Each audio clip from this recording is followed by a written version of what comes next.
DIIs के updates जो हम आपको एक बार बता देते हैं। कल कैश मार्केट में एफआईएस की भारी बिकवाली थी, करीब 3000 करोड़ से ऊपर की बिकवाली कल एफआईएस ने कैश मार्केट में की। डीआईएस की तरफ से सहारा मिला हुआ है, लेकिन आंकड़ा छोटा है। 870 करोड़ की नेट खरीदारी डीआईएस करके गए हैं।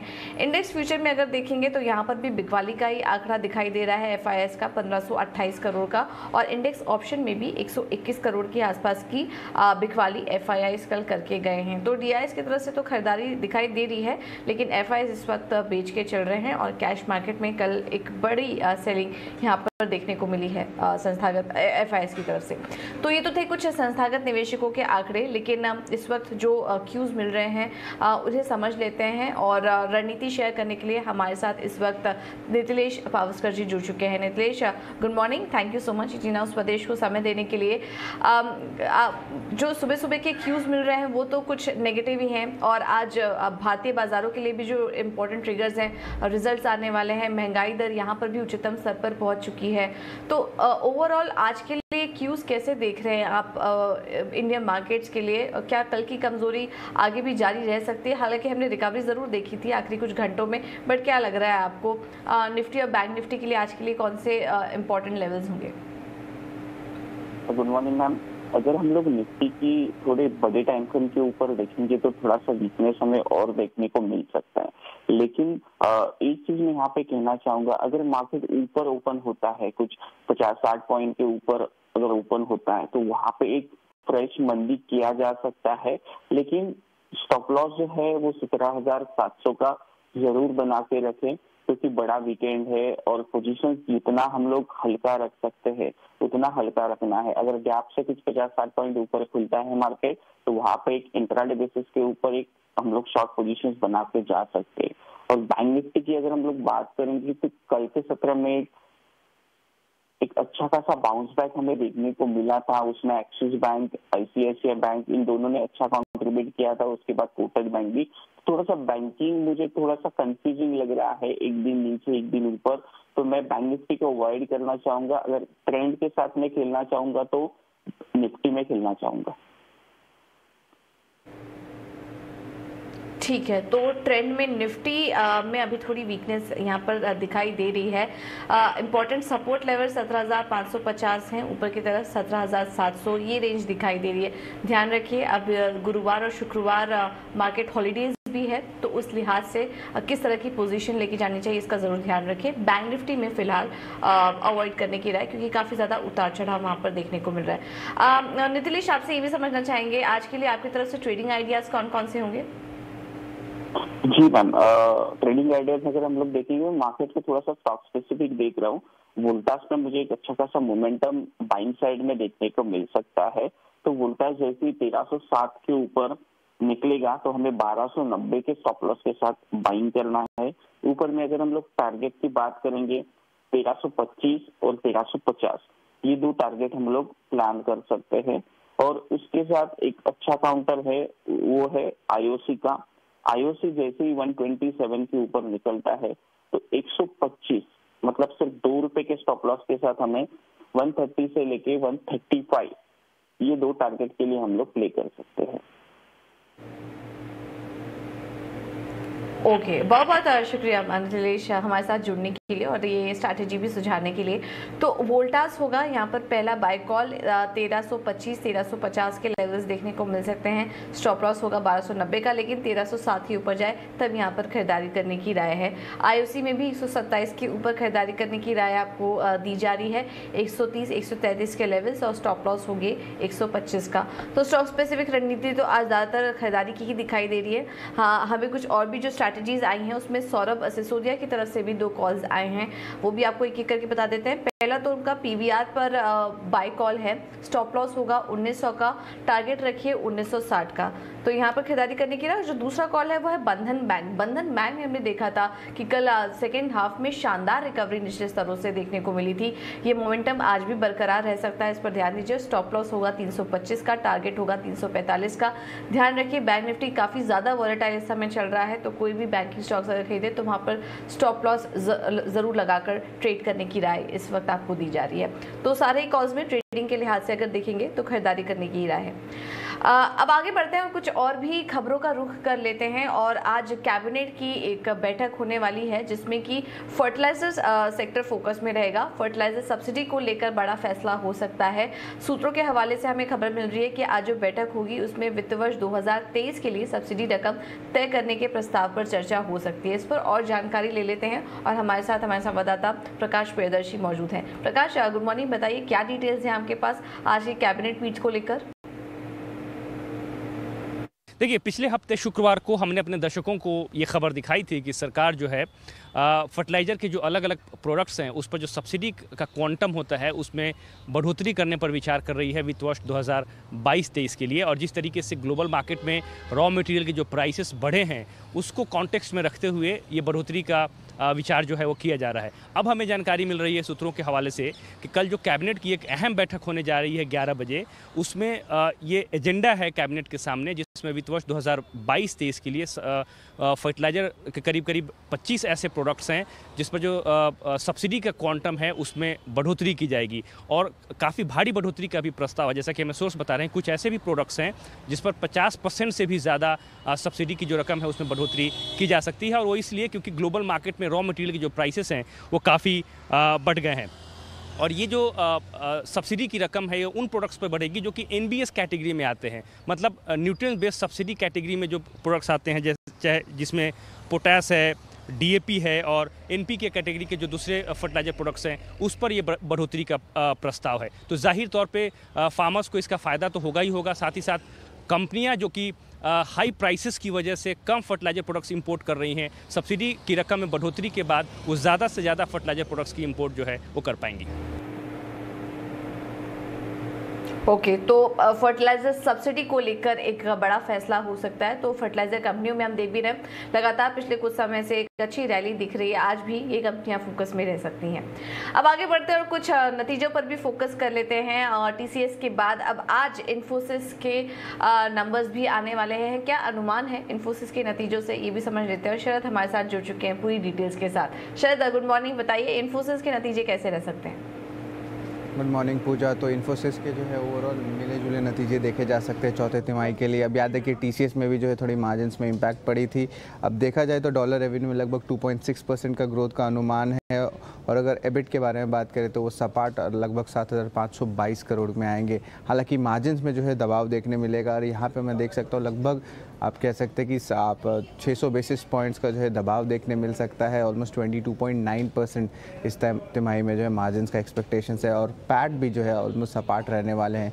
यहाँ पे याद है कि IT कंपनीज़ में डील साइज़ और मार्जिन्स ये सबसे इंपॉर्टेंट ट्रिगर्स होंगे इस तिमाही पर ट्रैक करने के लिए। यहाँ पे कांस्टेंट करेंसी ग्रोथ का भी अनुमान 3% का है कंपनी के लिए। लेकिन अगर देखा जाए तो ब्रॉड बेस्ड ग्रोथ सारे वर्टिकल्स में दिखने वाले हैं।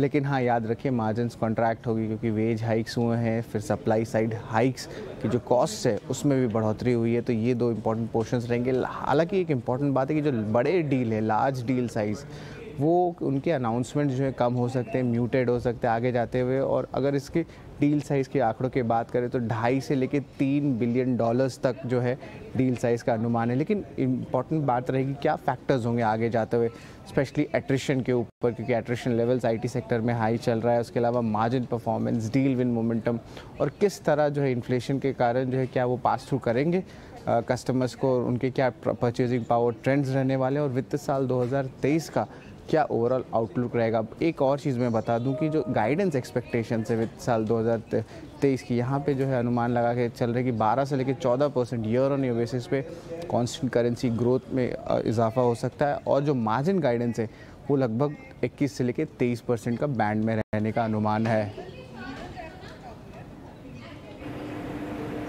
बिल्कुल। तो ये है इन्फोसिस के नंबर्स का पोल आपके स्क्रीन पर। देखना होगा किस तरह के यहाँ पर गाइडेंस निकल कर आती है। TCS के नंबर्स तो हमने देखा था अनुमान से थोड़े बेहतर थे।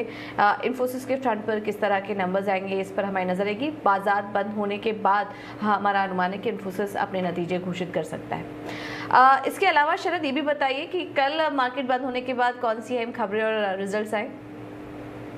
जी बिल्कुल। तो आनंद राठी प्राइवेट वेल्थ जो है फोकस में रहेगा। यहाँ पे ईयर ऑन बेसिस पे शानदार आंकड़े आए हैं। रेवेन्यू में लगभग 60% का ग्रोथ देखने मिला और जो नेट प्रॉफिट है वो भी ऑलमोस्ट 3.6 टाइम्स बढ़ोतरी उसमें देखने मिली है। प्राइवेट वेल्थ AUM ले लीजिए, यहाँ पे एक अच्छी मूवमेंट देखने मिली है। तिमाही दर तिमाही जो है ऑलमोस्ट 32,050 करोड़ का AUM का आंकड़ा पार किया है। एक्टिव क्लाइंट्स में भी बढ़ोतरी हुई है, लगभग 16% बढ़ा है।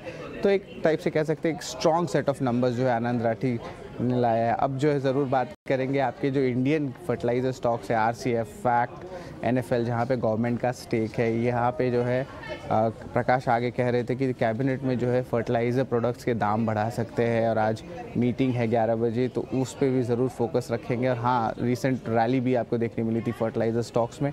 इंडिया बुल्स रियल एस्टेट की QIP इशू जो है बंद हो गई है और अलॉटमेंट में लगभग 8.6 करोड़ शेयर्स का अलॉटमेंट हो और 865 करोड़ का टोटल कैपिटल रेज था। हालांकि 1000 करोड़ का पूरा जो था आइडिया था QIP का, लेकिन 865 करोड़ टोटली रेज हुआ है। लेकिन जो अहम बात है कि Morgan Stanley, Nippon life, society general France के ये लोग अहम इन्वेस्टर्स हैं जो इन्होंने QIP प्रोसेस में पार्टिसिपेट किया। थर्मैक्स में भी एक बड़ा न्यूज़ है कि यहाँ पे 522 करोड़ का उन्हें ऑर्डर मिला है रिफाइनरी और पेट्रोकेमिकल प्रोडक्ट्स के लिए, तो स्टॉक पे एक पॉजिटिव रिएक्शन देखने मिल सकता है। राइट्स फोकस में रहेगा, जहाँ पे वो और टाटा स्टील इन दोनों ने करार किया है कि जहाँ पे वो जो इंफ्रा सर्विसेज है उस पर जो है फोकस कर सकते हैं। राइट्स जो है आपको जो है सोल्यूशंस प्रोवाइड करते हैं, कंसल्टेंसी करती है आपके प्रोजेक्ट्स में। UPL भी फोकस में रहेगा। यहाँ पे जो उनकी पोल्यूशन कंट्रोल डैम है आपकी जो साउथ अफ्रीका में लोकेटेड है, तो वहाँ पे एक फायर ने डैमेज कर दिए, तो उसके कारण जो स्पिल ओवर हुआ है, तो उसके कारण थोड़ी सी इम्पैक्ट ज़रूर ऑपरेशंस में पड़ सकती है UPL की। महानगर गैस में जो है दूसरा हाइक 2022 का दिया है और यहाँ पे जो है अगर CNG PNG बोल तो यहाँ पे लगभग 5 से लेकर 4.5 रुपये का जो है बढ़ोतरी देखने मिला है, तो महानगर गैस भी फोकस में रहेगा। TVS मोटर लगातार एक्विजिशंस किए जा रहे हैं ई-बाइक से, इसमें और एक और एक्विजिशन है और वो कोइंसिडेंटली यूरोप से वापस आया है। यहाँ पे जो है उन्होंने एक्वायर किया ई-बाइक की कंपनी जो पैशन वैल्यू करके है, तो ये भी जो है फोकस में रहने वाला है स्टॉक। इसके अलावा PNB और IDBI बैंक फोकस में, और यहाँ पे जो है गवर्नमेंट के जो नॉमिनी डायरेक्टर्स हैं उनको वो अपने बोर्ड पे शामिल कर ली हैं, तो ये इंपॉर्टेंट ट्रिगर्स रहेगा इन PSU बैंक्स के बारे में। और आखिर में वेदांता भी फोकस में रहेगा। उनके चेयरमैन अनिल अग्रवाल का जो बयान है कि जो पार्टनरशिप है फॉक्सकॉन के साथ जो सेमीकंडक्टर मैन्युफैक्चरिंग के लिए कर रहे थे, अब जो मैन्युफैक्चरिंग प्लांट है अगले 2 साल में बन जाएंगी, तो ये ज़रूर आप जो है वेदांता को भी फोकस में रखिएगा। ऑलराइट, तो वेदांता फोकस में रहेगा। उसके अलावा PNB, IDBI बैंक और भी काफ़ी सारी आज अन्य खबरें थी जो कि अभी शरद आपको बताए थे, इन पर आपको आज नज़र रखनी है। थैंक यू शरद ये सारी जानकारी देने के लिए। अब नज़र डाल लेते हैं कि ब्रोकरेज हाउस के रडार पर आज कौन कौन से स्टॉक्स हैं। आशीषा हमारे साथ जुड़ चुकी हैं पूरी जानकारी के साथ। आशीषा, गुड मॉर्निंग, बताइए आज ब्रोकरेज हाउस की नज़र कहाँ पर है? हाय, गुड मॉर्निंग। सो पहली रिपोर्ट सिटी से आई है जहां उन्होंने BEL यानी भारत इलेक्ट्रॉनिक्स लिमिटेड पर अपनी खरीदारी की राय बरकरार रखी है। उन्होंने टारगेट प्राइस दिया है 291 रुपीज़ पर शेयर का। उन्होंने पहले जो प्राइस टू अर्निंग्स मल्टीपल यानी PE मल्टीपल जो 23 टाइम्स पे था वो बढ़ाकर अब 25 टाइम्स पे कर दिया है। उन्होंने कहा कि डिफेंस सेक्टर में जो ग्रोथ की अपॉर्चुनिटी है उसके कारण भारत इलेक्ट्रॉनिक्स लिमिटेड को बहुत फ़ायदा हो सकता है और इसी कारण उन्होंने ये रेटिंग दी है, टारगेट प्राइस 291 रुपीज़ का। दूसरी रिपोर्ट CLSA से आई है जहाँ उन्होंने जुबिलेंट फूडवर्क पर अपनी रिपोर्ट निकाली है। उन्होंने सेल करने की अपनी राय बरकरार रखी है। टारगेट प्राइस दिया है 2500 रुपीज़ पर शेयर का। उन्होंने कहा कि इस सेक्टर में कंपटीशन बढ़ रही है, पिज्ज़ा स्पेस में कंपटीशन बढ़ रही है और अर्निंग्स स्ट्रीट के मुताबिक कम आ रहे हैं और इसके कारण स्ट्रीट एस्टिमेट्स पर एक बड़ा रिस्क हो सकता है।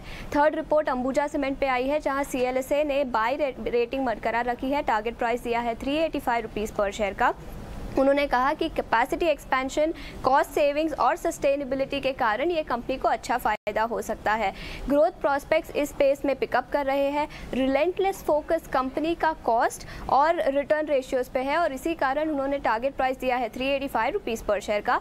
और आगे चलते एग्जीक्यूशन के कारण इस कंपनी को जिस तरह फ़ायदा हो सकता है उसके ऊपर आगे की री रेटिंग्स निर्भर रहेगी और इसी कारण अभी के लिए उन्होंने 385 रुपीज़ पर शेयर का टारगेट दिया है। ओके, तो री रेटिंग हो सकती है अंबुजा सीमेंट की। फिलहाल 385 रुपये प्रति शेयर का टारगेट है और इसके अलावा जुबिलेंट और BEL ये 2 स्टॉक्स भी फोकस में रहेंगे, ब्रोकरेज हाउस के रेडार पर हैं, इन पर हमारी नज़र बनी रहेगी। थैंक यू आशीषा ये सारी जानकारी देने के लिए। अब आगे बढ़ते हैं। पूरा एक्शन हमने आपको इक्विटी बाजार का समझाया, लेकिन कमोडिटी मार्केट में आज किस तरह का मोमेंटम दिखाई दे रहा है, कहाँ ट्रेड लेना चाहिए, ये भी समझ लेते हैं। और इस वक्त हमारे साथ अजय केडिया जुड़ चुके हैं केडिया कमोडिटीज से। अजय जी, बहुत बहुत शुक्रिया ईटी नाउ स्वदेश को समय देने के लिए। एक एक करके आपसे रणनीति समझना चाहेंगे। पहले तो ये बताइए कि सोने चांदी में आज किस तरह से ट्रेड लेना चाहिए। Very good morning. देखिए, सोने चांदी की अगर हम बात करें तो हमने ऑलरेडी देखा था कि फेड के अपडेट के बाद इन्फ्लेशन कंसर्न है वो काफी है, जिसके चलते हमने प्राइसेस में गेन देखा है। डॉलर इंडेक्स एलिवेटेड लेवल्स पे जरूर है, but I think inflation concern, geopolitical tension और इकोनॉमी स्लो डाउन, ये तीन कंसर्न है जो गोल्ड को सपोर्ट कर रहे हैं। उसी के तहत कल हमने ऑलमोस्ट 53,000 के करीब जाते हुए देख लिया है, तो आज उसी को कंटिन्यू करते हुए 52,650 के करीब गोल्ड जून वायदे को लेकर चलिए। 53,100 काफी इंपॉर्टेंट हर्डल रहेगा, ये तोड़ देता तो 53,350 तक का लेवल मिल जाएगा। वहीं चांदी में भी अगर हम बात करें तो कल प्राइसेस के अंदर एक अच्छा खासा मूव मिला था। वॉलिटिलिटी बढ़ती जा रही है day by day, but I think 68,400 के करीब लेके चलिए, 70,000 तक का लेवल मिल जाएगा, क्योंकि इंटरनेशनल में भी हमने $1,950 का लेवल गोल्ड में अच्छे से ब्रेक होते हुए दिखा। तो ओवरऑल फैक्टर्स काफी सपोर्टिव है, सोने और चांदी में लेके काम करना चाहिए। ऑलराइट, तो ये तो सोने चांदी के लेवल्स हैं। इसके अलावा अजय जी, कच्चे तेल में उतार चढ़ाव बना हुआ, फिर से कल हमने देखा कि एक तेज़ी आई है। शंघाई में लॉकडाउन को लेकर अब रिलैक्सेशन हो रहे हैं। इन तमाम फैक्टर्स को देखते हुए कच्चे तेल में आज क्या ट्रेड लें? मुझे लगता है कि पूरे एनर्जी कॉम्प्लेक्स के अंदर एक जबरदस्त तेजी बन रखी है। निकल नेचुरल गैस के अंदर हम ऑलरेडी एलिवेटेड लेवल्स पे, एमसीएक्स पे इनफैक्ट 500 का लेवल तोड़ चुका है। वहीं कच्चे तेल की बात करें, यहाँ पे हमने कल लोअर लेवल से काफी शानदार रिकवरी आते हुए देखी है। नो डाउट आईई के अपडेट के बाद एक अच्छा खासा करेक्शन आया था, बट अभी भी एक डिस्पैरिटी बैठी हुई है डिमांड को और सप्लाई को लेकर। चाइना फैक्टर है नो डाउट, जिसकी वजह से डिमांड में डिस्ट्रक्शन बताया जा रहा है, बट कहीं ना कहीं लोअर लेवल से वापस बाइंग दिखा रहा है, जिस ढंग से नंबर बाकी देशों के अच्छे आ रहे हैं। तो उसी को देखते हुए आज क्रूड में वापस 7500 पे लेके चलना चाहिए। अपसाइड लिमिटेड रहेगा, बट 7700 तक का लेवल आराम से दिखा सकता है। ठीक है, तो एमसीएक्स पर कच्चे तेल में खरीदारी करने की राय 7,700 7,850 के लेवल्स देखने को मिल सकते हैं। अजय जी, बेस मेटल्स में आपकी नज़र कहाँ है? वहाँ पर भी काफ़ी ज़्यादा उतार चढ़ाव दिख रहा है, वहाँ पर क्या ट्रेड लेंगे? और एग्री कमोडिटीज़ में भी अपनी अपनी राय शेयर करिए, वहाँ पर नज़र कहाँ है आपकी? अगर पूरे बेस मेटल पैक की अगर बात करें तो यहाँ पे हमने कंसोलिडेशन देखा था, बिकॉज चाइना मार्केट पहले लॉकडाउन में था, फिर उसके बाद हमने देखा चाइना में न्यू ईयर था, उसका भी हॉलीडे था, बट कहीं ना कहीं अब धीरे धीरे इंप्रूवमेंट आएगा। लेकिन खास करके पूरे बेस मेटल में जिंक की बात करें, यहाँ पे इन्वेंट्री मल्टीपल ईयर लो पे पहुंच चुकी है। स्टेनलेस स्टील इंडस्ट्री से डिमांड चल रही है, सप्लाई कंसर्न बना हुआ है, तो जिंक के अंदर कल भी हमने अच्छा उछाल देखा था, आज भी ऐसा ही लग रहा है। 368 पे बाय करके चलिए, 378 तक के टारगेट मिल जाएंगे। एंड लास्ट में अगर एग्री कमोडिटी की बात करें तो कल सीएआई ने जो रिवाइज फिगर रिलीज किए थे, उसके बाद कॉटन में हमने जबरदस्त तेज देखी। इंटरनेशनल में भी 130 से 140 सेंट के बीच में ट्रेड कर रहा है। डॉट कंडीशन यूएस में बनने की वजह से भी सपोर्ट मिला हुआ है। इन सबको देखते हुए एमसीएक्स पे कॉटन अप्रैल वायदा 43,800 पे लेके चलिए। एक शार्प जंप मिल सकता है 44,500, बट ध्यान रखिए ये हाई लेवल सस्टेन नहीं करेंगे, क्योंकि गवर्नमेंट जो पॉलिसीज के अंदर कुछ चेंजेस देख रही है, चाहे एक्सपोर्ट्स के ऊपर या इंपोर्ट्स के ऊपर, तो ये प्राइसेस में एक वापस एक करेक्शन ला सकता है, बट टेम्पररी 44,500 तक का लेवल देखने मिल जाएगा। ओके, तो तेजी दिख सकती है कॉटन में, लेकिन ध्यान से ट्रेड करिए, स्टॉप लॉस जरूर लगाइए। अजय जी, बहुत बहुत शुक्रिया आपका ये सारी रणनीति शेयर करने के लिए। तो कमोडिटी में भी हर एक एसेट क्लास में आज खरीदारी करने की ही राय आपको दी जा रही है।